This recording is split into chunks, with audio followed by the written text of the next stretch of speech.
Grüß Gott, Kinder. Sicher habt ihr's gern, wenn man euch Geschichten erzählt.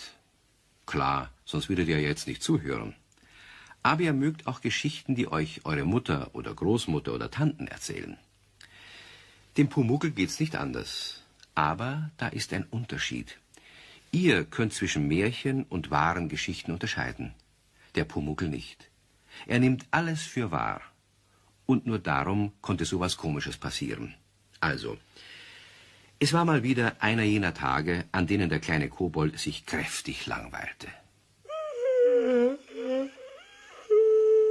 No, verschling mich nicht vor lauter Gähnen. Also halt wenigstens die Hand vor den Mund. Auch mit der Hand vor dem Mund ist mir's langweilig. Na ja, kannst mir ja da ein bisschen helfen. Mit dem Handbesen ein bisschen zusammenkehren. Was? Da, ja, unterm Tisch und da unterm Hocker. Das ist ja noch viel entsetzlich langweiliger. Pass auf, dann machst wieder einmal ein Gedicht. Nein, in meinem Kopf ist heute einfach gar kein Gedicht drin. Nicht? Ja, was ist denn nachher drin? Nichts, einfach überhaupt und gar nichts. Ich glaube, ich habe heute Nacht alles, was drin war, weggeträumt und alles hinausgedacht, solange bis der ganze Kopf leer gedacht war. Na, musst halt wieder was Neues rein da in deinen Kopf. Also, jetzt hörst aber auf. Aber woher nehme ich was Neues? Überall ist nur lauter was Altes. Also langweilige Schaukel, langweilige Werkstatt, langweiliger Regen. Ja, nachher kann ich dir auch nicht helfen. Oh, doch. Du, ich weiß was. Du Was? kannst mir helfen. Sehr gut sogar. So? Ja, wie denn? Ja, du musst mir einfach was Neues erzählen. Also, dann ist was Neues in meinem Kopf drin. Und dann ist mir's auch nicht mehr langweilig. Oh, bitte, erzähl mir Oh was. mei, ja, was soll ich dir denn verzeihen? Ich weiß ja auch Aber nichts. du hast doch in der Zeitung gelesen, da stehen doch sicher viele Geschichten drin. Und davon erzählst du mir jetzt eine. Nein, Eine da ist ja nichts dabei, nur was ich eine dir erzählen kleine. könnte. Nein, das ist nichts für die. Politik interessiert dich nicht und Mord und Totschlag und sonstige Verbrechen, die mag ich nicht erzählen. Und was verbrechen denn die Menschen? Sei nicht so sensationslustig, das mag ich Oh, nicht. bitte erzähl mir über die Verbrechen. Nein. Da muss ich wieder gähnen. Ja, nachher geht's. Nein, ich gähne nicht, sondern ich gehe. Ich gehe hinaus in den nassen Regen. Ja, das magst du und zählst Regentropfen. Da bist du den ganzen Tag beschäftigt. Der Pumuckl ist hinausgetrottet. Er hat natürlich nicht die Regentropfen gezählt. Er hat es vorgezogen, durch die Regenpfützen zu steigen, was nichts ausmacht, wenn man unsichtbar ist. Aber auch das wurde ihm nach einiger Zeit langweilig. Da kam zufällig Frau Mitterndorfer mit der kleinen Bärbel aus dem Haus. Auch die Bärbel wollte durch die Pfütze warten, aber die Mutter sagte: Bärbel, lass das. Pfui, die Pfützen sind doch dreckig. Ich will aber. Ach, schau, deine schönen Schuhe werden ganz hässlich. Ist doch schade drum. Nein. Aber Bärbel, wenn du nicht schön brav bist, dann erzähle ich dir nachher auch keine Geschichte. Und du hörst doch gern Geschichten, oder nicht? Schon. Aber... Na also, dann gib mir schön die Hand. Na, so ist brav. Und wenn wir wieder daheim sind, dann erzähle ich dir eine feine Geschichte. Darfst dir eine wünschen, ja? Nun, da hat aber der Pumuckl aufgehorcht. Auf der Stelle ist er zu Meister Eder in die Werkstatt gesaust. Ich bin brav. Ich steige in keine Wasserpfützen. Ja, und? Wasserpfützen mehr. Ich gebe dir auch schön die Hand, wenn du willst. Und meine schönen Schuhe, die werden nicht hässlich, Das ist weil ich fein. gar keine anhabe. Und was geschieht dafür? Nichts. Rein gar nichts. Ja, was soll denn geschehen? Die Bärbel bekommt dafür als Belohnung eine Geschichte erzählt. Jetzt fangt er wieder damit an. Ich hab doch gesagt, ich weiß keine. Woher weiß dann die Mutter von der Bärbel eine? Ja, mei, die hat halt vielleicht nichts anderes zu tun, als sich Geschichten Ja, auszudenken. dann hör doch auf zu arbeiten, dann hast Ja. du auch nichts anderes zu tun. Und dann denk dir eine aus. Pumuckl, jetzt hör endlich auf Nein, mitzuplagen. ich will, dass du eine... Ich hab ja jetzt keine Zeit. Mach, was du willst, aber lass mir mal Ruhe. Lass mir mal Ruhe. Gut. Ich brauche deine Geschichten gar nicht. Ich will von dir überhaupt keine Geschichten hören. Ich erhöre mir selbst welche, jawohl. Das ist eine Idee. Und nachher erzählst du es mir. Das ist viel einfacher. Ich weiß nicht, ob ich Zeit dazu habe. Und damit entschritt der Pumuckl würdevoll. Meister Eder arbeitete weiter, froh, den Plagegeist loszuhaben, und dachte nicht weiter darüber nach, wo der Pumuckl sich eine Geschichte erhören könnte. Das war ein Fehler. Denn der Pumuckl meinte es wörtlich. Er kletterte über Balkone, hüpfte auf Fenstersimse und suchte die Wohnung von der Bärbel. Das war sehr anstrengend und dauerte eine Weile, und wahrscheinlich hätte er die Wohnung auf diese Art auch nicht gefunden, wenn er nicht plötzlich doch die Stimme von Frau Mitterndorfer gehört hätte. Sie war tatsächlich mitten im Erzählen der versprochenen Geschichte. Ja, und dann sind die Kinder in den Wald gelaufen, immer tiefer und tiefer, und sie hatten schrecklichen Hunger. Und da ist plötzlich ein kleines Häuschen dagestanden. Das Hexenhäuschen. Ja, aber das wussten die Kinder nicht, dass da eine Hexe drin wohnt. Sie haben zuerst gar niemand gesehen. Und weil sie so Hunger hatten, haben sie eben ein bisschen an den Lebkuchen geknabbert, die außen dran waren. Und dann ist die Hexe gekommen. Ja, zuerst sind die Kinder sehr erschrocken. Aber dann haben sie gedacht, dass das eben nur eine hässliche alte Frau ist. Und darum sind sie auch mit in das Häuschen gegangen. Merkt ihr, man geht nie mit fremden Leuten in ein Haus, das man nicht kennt. Und der Hänsel ist dann auch gleich in einen Käfig gesperrt worden. Ja, und die Gretel hat der Hexe helfen müssen. Ich wäre einfach davongelaufen. Na, wohin sollte die Gretel denn laufen? Sie hatten sich doch verirrt. Sie wäre bestimmt verhungert in dem Wald. Außerdem wollte sie doch ihrem eingesperrten Bruder helfen. Ihr kennt sicher auch das Märchen, das die Mutter erzählt hat. Es war Hänsel und Gretel. Sie hat es ein bisschen auf modernere Art erzählt, weil sie der Bärbel auch gleichzeitig klar machen wollte, dass man nicht allein in den Wald laufen soll und dass man nicht mit jemand Fremden gehen soll. Die Bärbel kannte die Geschichte natürlich schon längst und regte sich überhaupt nicht mehr auf darüber. Aber dem Pumuckl sträubten sich die Haare. Das war ja grauenhaft, was da in dem Wald passierte. Und er stellte sich auch gleich den Wald vor. Es musste der sein, den er von einem Sonntagsspaziergang mit Meister Eder kannte. Vielleicht wäre der Pumuckl doch noch dahinter gekommen, dass es sich nur um ein Märchen handeln konnte, wenn er es hätte zu Ende hören können. Aber die Erzählung der Mutter wurde von einem Klingeln an der Wohnungstüre vorher unterbrochen. Aufgeregt rannte der kleine Kobold zu Meister Eder. Im Wald, im Wald, in unserem Wald sind Kinder. Sie haben sich verirrt und sind in ein Haus mit einer fremden Frau gegangen, mit einer garstigen Hexe. Und den Buben hat sie eingesperrt. Sie will ihn fressen. Was? Hört doch zu! Ja, ich hör doch zu. Niemand findet mehr die Kinder. So weit sind sie gelaufen. Es ist ein Bub und ein Mädchen. So. Ja, ich will nicht, dass der Bub gefressen wird. Ja, was sind denn das für Schauergeschichten? Wer will denn da einen Burm fressen? Das hat die Frau Mitterndorfer eben ihrer Bärbel erzählt. Die erzählt Geschichten von Mord und Totschlag und von Potilik. Politik heißt. Es ist doch egal, wie es heißt. Nur du erzählst sowas nicht. Weil ich was gegen Sensationslust hab. Und ich find's auch nicht richtig, dass Frau Mitterndorfer sowas der Bärbel erzählt. Natürlich, dauernd laufen Kinder davon. Alle Tage lang steht sowas in der Zeitung. So, die Schubladen hätten wir. Da muss ich noch ein bisschen abschleifen. Aber es muss in dem Wald sein, weißt du, in dem, der gar nicht weit von hier ist. Da, wo wir immer spazieren gegangen sind. Ja, das kann schon sein, dass sie da allerhand Gesindel rumtreibt. Aber was willst du denn machen? Ja, wir müssen doch... Leute sollten auf ihre Kinder auch mehr Obacht geben. Aber die Eltern haben die Kinder ja weggeschickt, weil sie arm sind. Die haben nicht genug zu essen gehabt für alle. Ja, es ist schon wahr. Es gibt allerhand Elend auf der Welt. So, die Schubladen passt.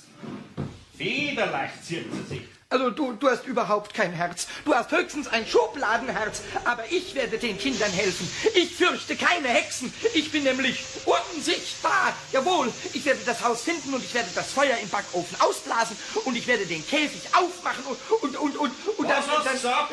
Ich suche die Kinder!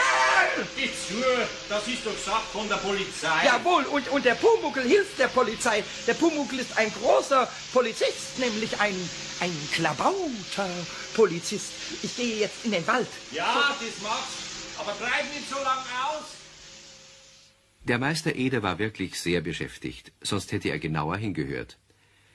Der Pumuckl aber ist losgezogen. Inzwischen hatte es zu regnen aufgehört und es ging nur noch ein leichter Wind, der die Bäume im nahen Stadtwald ein wenig unheimlich rauschen ließ. Der kleine Kobold kam sich ungeheuer mutig vor. Weit und breit war kein Mensch. Jedenfalls zunächst nicht.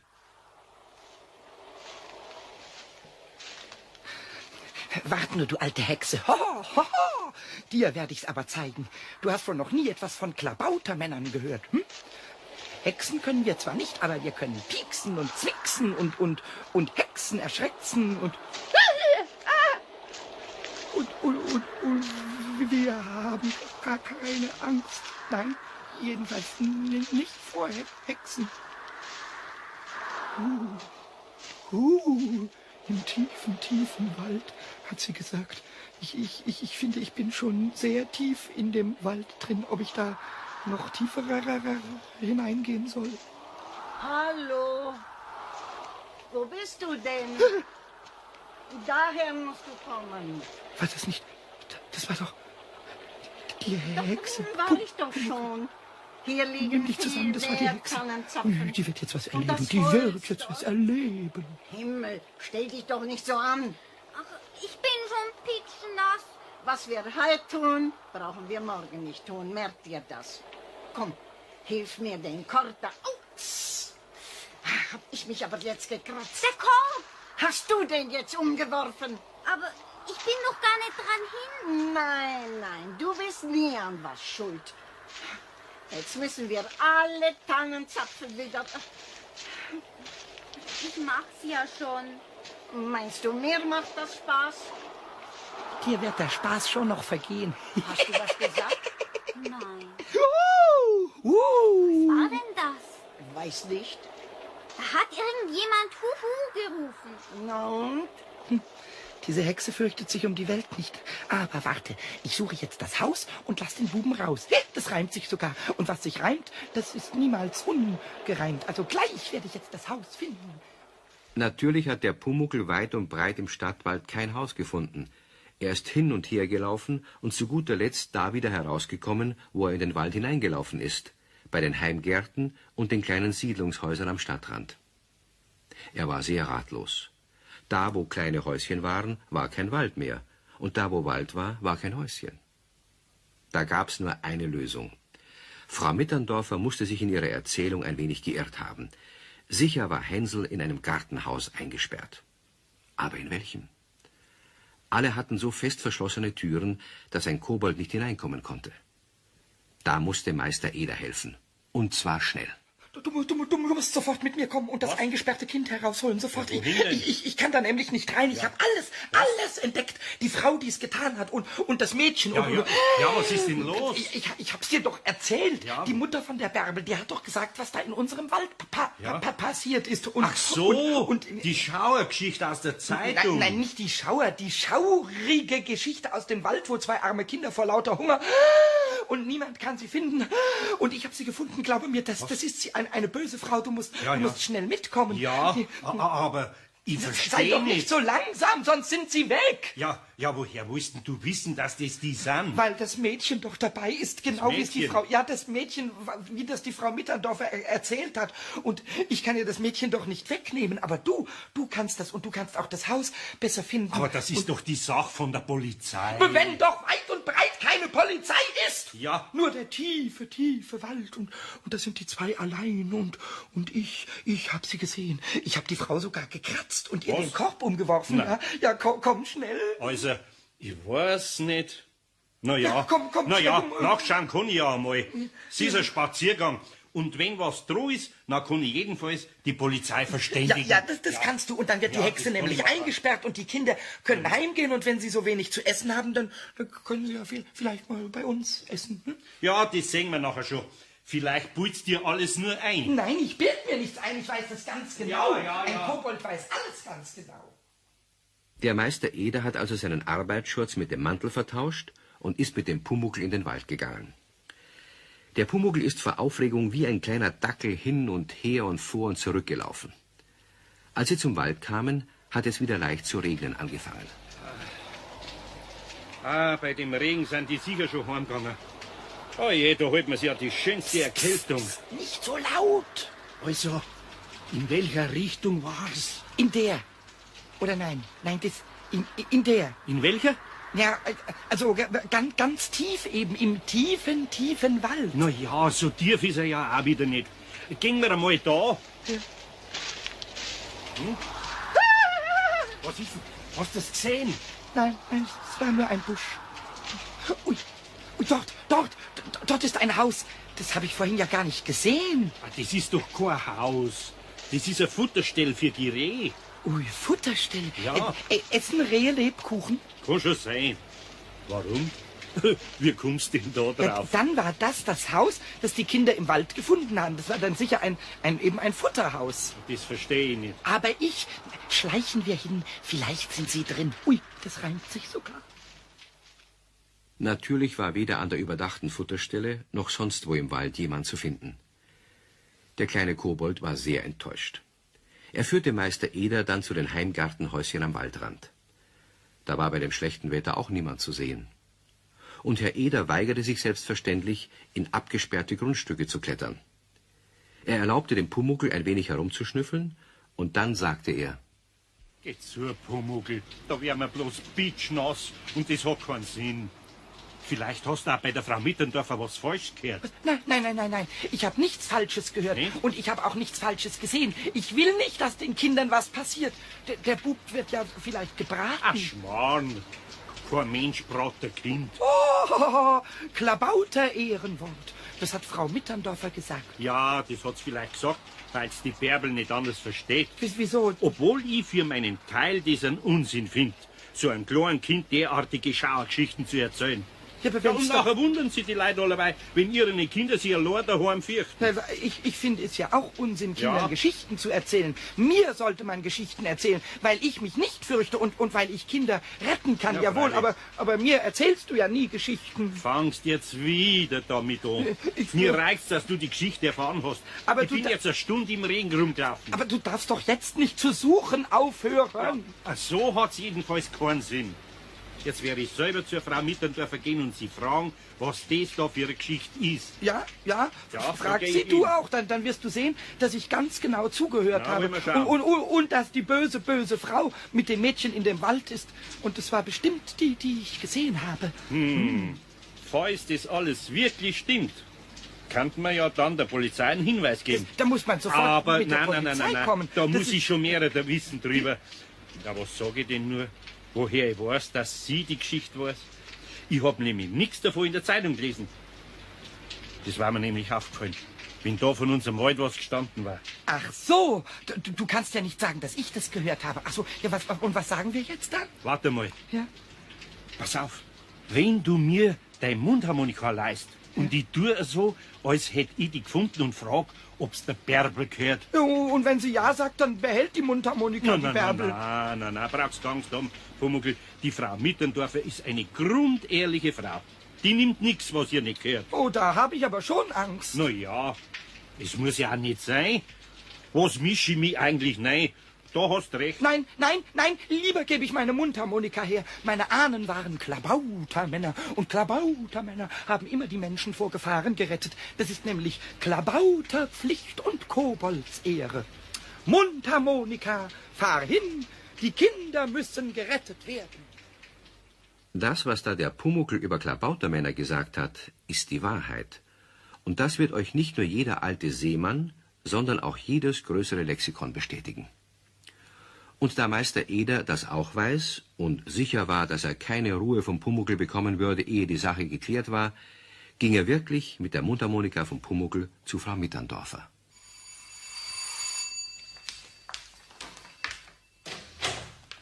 Ja, Herr Eder, was führt Sie zu mir? Grüß Gott, Frau Mittendorfer. Grüß Gott. Ich hab da gerade im Hof eine Mundharmonika gefunden. Ja. Und ich hab mir gedacht, dass die vielleicht ihrer Bärbel gehört. Nein. Nein, ich glaube, das ist nicht unsere. Die unsere ist, glaube ich, größer und Ja? älter. Ja, sie stammt noch aus der Bubenzeit von meinem Mann. Bärbel, komm mal her. Ja, Mutti, was ist denn? Schau mal, gell, das ist nicht unsere Mundharmonika. Nein, sicher nicht. Vielen Dank, Herr Eder. Ja, bitte. Ist aber nett, dass Sie gekommen sind. Ja, was ich noch fragen wollte, Ja? haben Sie auch erfahren, dass da in unserer Gegend 2 Kinder abgingen? Was Sie nicht sagen. Hörst du, Bärbel, 2 Kinder. Ich warne meine Bärbel immer davor, mit niemand zu gehen. Ein Kidnapper. Nein, das ist so eine komische Geschichte. Die müssen davongerannt sein und in unserem Stadtwald verschwunden. Ach. Ja, der Bub wird in einem Haus festgehalten und das Mädel, das ist noch gesehen worden. Ach, sowas. Ja. Die Sorgen von den Eltern, wenn ich mir vorstelle. Ja, ich hab gemeint, Sie kennen die Geschichte. Nein, das ist das erste Wort, das ich höre. Kennen Sie die Kinder? Sind die hier aus unserer Straße? Ja, das weiß ich nicht. Ich hab gedacht, Sie wüssten vielleicht was Genaues. Wissen Sie, ich bin gerade vorhin im Stadtwald spazieren gegangen und da ist mir eine Frau mit so einem Mädel begegnet und jetzt wüsste ich gern, ob's das nicht hat sein können. Ach, da würde ich auf alle Fälle die Polizei verständigen. Meinen's? Ja, die sind in so einem Fall für jeden Hinweis dankbar. Auch wenn er sich dann als falsch herausstellt. Ja, was mich nur wundert, dass Sie nichts wissen davon. Ein Bub und ein Mädel, die in den Wald reingelaufen sind und die aus irgendwelchen unguten Verhältnissen stammen müssen. Und nachher sind sie offenbar in ein Haus rein. Mutti, in ein Hexenhaus. Nein, Bärbel, in kein Hexenhaus. Sowas gibt's nicht in unserem Stadtwald. Wissen Sie, Herr Eder, Ja. ich habe erst vor einer Stunde meiner Bärbel die Geschichte von Hänsel und Gretel erzählt. Was? Ja, die sind ja auch in den Wald gelaufen. Und jetzt meint sie, Was sagen Sie? Von Hänsel und Gretel? Sie kennen doch das Märchen. Ja, und ob ich das kenn? Ja, sowas. Mei, jetzt geht mir aber ein Licht auf. Dass ich nicht auf sowas gekommen bin. Mein, bin ich ein Depp? Natürlich, der Lebkuchen und dass der Bub braten wird. Herr Eder, Na, sowas. ich verstehe Sie nicht. Das ist doch gar kein so komisches Märchen. Na, das Märchen ist ja nicht komisch, ganz was anderes ist komisch. Aber das verstehen Sie ja nicht. Entschuldigen Sie, gell, bitte, mir ist noch was eingefallen, wissen Sie? Ein Witz, wirklich.